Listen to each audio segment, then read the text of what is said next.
പ്രിയമുള്ള സുഹൃത്തുക്കളെ എല്ലാവർക്കും നമസ്കാരം. പുതിയൊരു വീഡിയോയിലേക്ക് ഏവർക്കും സ്വാഗതം. വളരെ പ്രധാനപ്പെട്ട ഒരു വാർത്ത അറിയിപ്പാണ്.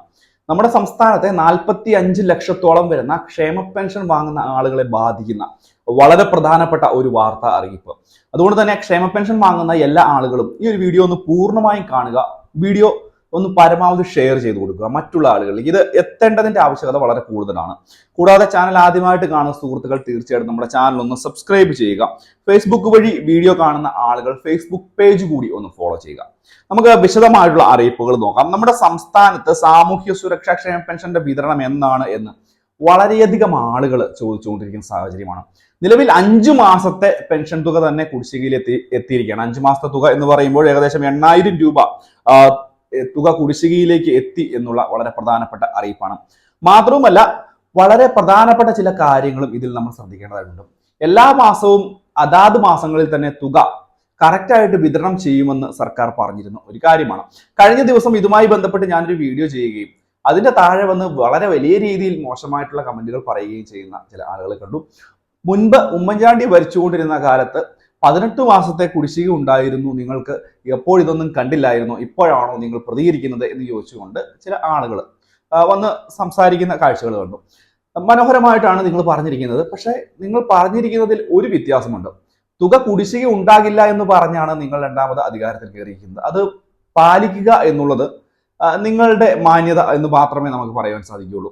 ഇത് കൂടാതെ തന്നെ കേന്ദ്ര സർക്കാരിന്റെ വിഹിതം ഏകദേശം 57,000 കോടി രൂപ വരുമാനത്തിൽ കുറവ് വന്നു എന്ന് പറയുന്നു.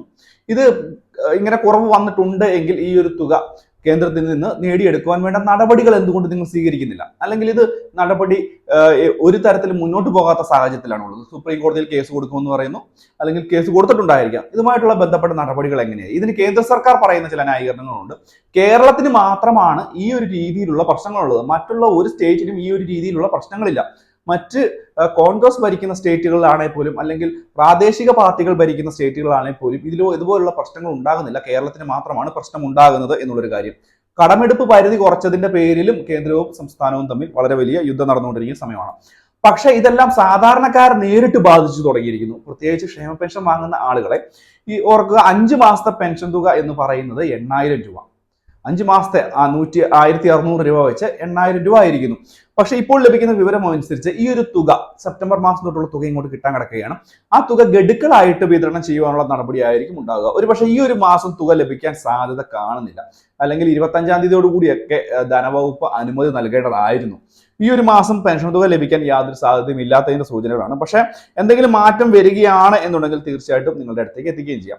പക്ഷേ സാധാരണക്കാരായിട്ടുള്ള ജനങ്ങൾ, ഈ ഒരു പെൻഷൻ തുക മാത്രം വാങ്ങിച്ച് ജീവിക്കുന്ന ആളുകൾ, അവരിപ്പോൾ മറ്റുള്ള ആളുകളിൽ നിന്ന് കടം വാങ്ങി ജീവിക്കേണ്ട ഒരു സാഹചര്യം ഉണ്ടായിട്ടുണ്ട്.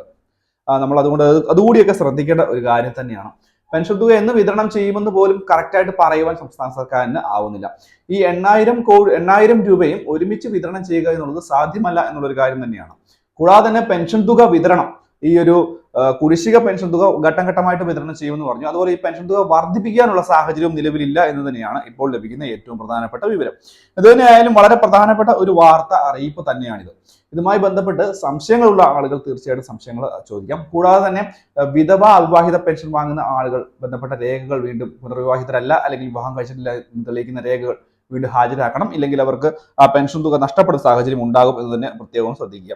വളരെ പ്രധാനപ്പെട്ട വാർത്താ അറിയിപ്പാണ്. പരമാവധി ഷെയർ ചെയ്ത് കൊടുക്കുക, മറ്റുള്ള ആളുകളിലേക്ക് എത്തിക്കുക. വീഡിയോ ഇഷ്ടപ്പെട്ട ചാനൽ സബ്സ്ക്രൈബ് ചെയ്യുക, വീഡിയോ ലൈക്ക് ചെയ്യുക. മറ്റൊരു ഇൻഫോർമേറ്റീവ് ആയിട്ടുള്ള വീഡിയോയുമായി നമുക്ക് വീണ്ടും കാണാം.